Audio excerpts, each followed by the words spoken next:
हम लोग आज स्वप्रेरण के बारे में पढ़ेंगे। तो ये मैंने लिख रखा है सब स्वप्रेरण के बारे में, तो अपना समझना हो तो इसको पॉज करके समझ सकते हो, लिखना हो तो नोट्स बनाना हो, वरना मैं समझा दे रहा हूँ। तो देखिए यहाँ पर ये दो कुंडलियाँ बनाई गई हैं, इनमें ये बैटरी बनी हुई है और इनसे एक कुंडली में धारा भेजते हैं। तो अगर हम इसमें बहने वाली धारा को पहले शुरुआत में जब कोई धारा नहीं बह रही होती तो कोई चुंबकीय फ्लक्स नहीं होता, लेकिन जैसे ही धारा बहती है चुंबकीय क्षेत्र बढ़ने लगता है, चुंबकीय फ्लक्स बढ़ने लगता है, तो इसमें विद्युत चुंबकीय प्रेरण की घटना होती है। इसी प्रकार इसमें भी अब या तो फिर जैसे पहले से धारा बह रही हो इसमें और इसमें उसको बदलें श्री ऑस्टेट के द्वारा। अगर हम कम ज़्यादा करें तो भी इससे जो गुजरने वाला जो चुंबकीय फ्लक्स था वो बदलने लगता है, क्योंकि चुंबकीय बल रेखाएं धारा के कारण बदलती हैं तो चुंबकीय फ्लक्स बदलता है। और हम जानते हैं जब किसी कुंडली से चुंबकीय फ्लक्स बदलता है तो उसमें विद्युत वाहक बल प्रेरित होता है। अब इसमें जो विद्युत वाहक बल प्रेरित होगा, चूंकि ऑलरेडी कुंडली यहाँ पर सर्किट कंप्लीट कर रही है, कुंडली बंद है, इसलिए इसमें प्रेरित धारा सीधे उत्पन्न हो जाती है। अब इसी बात को हम लोग यहाँ पर स्वप्रेरण कहलाता है, यही तो ऐसे लिखते हैं। देखिए, जब किसी कुंडली में धारा प्रवाहित करते हैं या उसमें प्रवाहित होने वाली धारा में परिवर्तन करते हैं तो उस कुंडली में एक प्रेरित धारा उत्पन्न हो जाती है। इस संपूर्ण घटना को स्वप्रेरण कहते हैं। ये हो गया।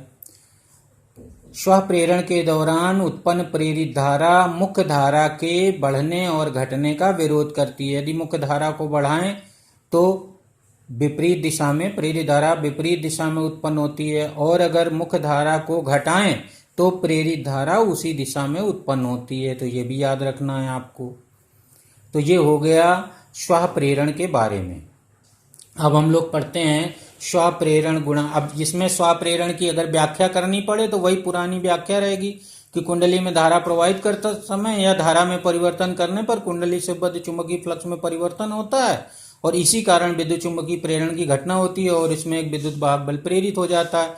चूंकि कुंडली बंद है इसलिए इसमें एक धारा बहने लगती है। तो ये पुराना ही वही बोल देंगे। विद्युत चुंबकीय प्रेरण की हर एक चीज में व्याख्या सेम रहेगी। चुंबकीय फ्लक्स में परिवर्तन के कारण ऐसा हुआ, तो ये याद रखना है आपको।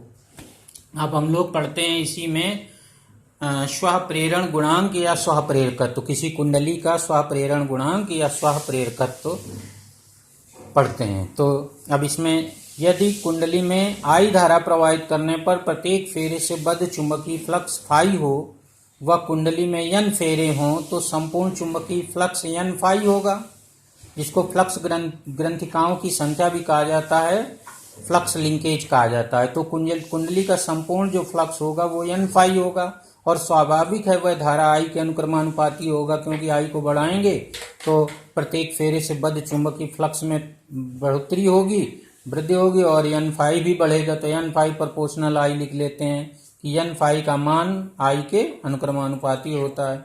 अब इस अनुक्रमानुपाती को हटाकर एक बराबर लगा लेते हैं और एक कांस्टेंट लगाते हैं। तो कांस्टेंट की जगह कैपिटल एल लिख दिया जाता है। यही कैपिटल एल जो एक लिखा गया है यह एक नियतांक है जिसे कुंडली का स्वप्रेरण गुणांक या स्वप्रेरकत्व कहते हैं। तो चाहे स्वप्रेरण गुणांक कह लीजिए और चाहे स्वप्रेरकत्व कह लीजिए, बस हो गया। अब इसी से हम लोग यल की परिभाषा बना लेते हैं। तो यल यहाँ फार्मूले से क्या आ गया, n फाई बटे आई हो गया। अब यदि हम आई को 1 एम्पियर मान लें कि किसी कुंडली में 1 एम्पियर धारा बह रही तो यल बराबर हो जाएगा n फाई। अर्थात अगर 1 एम्पियर धारा किसी कुंडली में बहे तो उसका जो स्वप्रेरकत्व होगा या स्वप्रेरण गुणांक जो होगा उसके संपूर्ण चुंबकीय फ्लक्स के बराबर होगा या उससे बद्ध फ्लक्स ग्रंथिकाओं की संख्या के बराबर होगा। हो गई परिभाषा। तो यही है, यहाँ पर लिख दिया जाता है कुंडली का स्वप्रेरकत्व कुंडली में एकांक धारा बहने पर उससे बद्ध संपूर्ण चुंबकीय फ्लक्स या चुंबकीय फ्लक्स ग्रंथिकाओं की संख्या के बराबर होता है। यहाँ ग्रंथिकाओं लिखा जाता है, ग्रंथिकाओं भी लिख देते हैं लेकिन ग्रंथिकाओं लिखा होता है लगभग। चुंबकीय फ्लक्स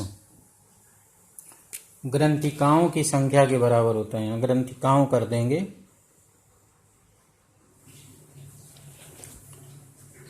फ्लक्स ग्रंथिकाओं की संख्या के बराबर। अब यहाँ पर अब यदि हम धारा में परिवर्तन करें, अभी बताया था कि धारा परिवर्तन करने पर भी स्वप्रेरण की घटना होती है। तो मान लीजिए धारा परिवर्तन करें हम डेल्टा टी समय में डेल्टा आई धारा परिवर्तित कर दें। तो यहाँ पर यदि धारा परिवर्तन की जाए तो फ्लक्स परिवर्तन होगा, अतः फैराडे के प्रथम नियम से प्रेरित विद्युत वाहक बल हो जाएगा E बराबर माइनस एन डेल्टा फाई बटे डेल्टा टी।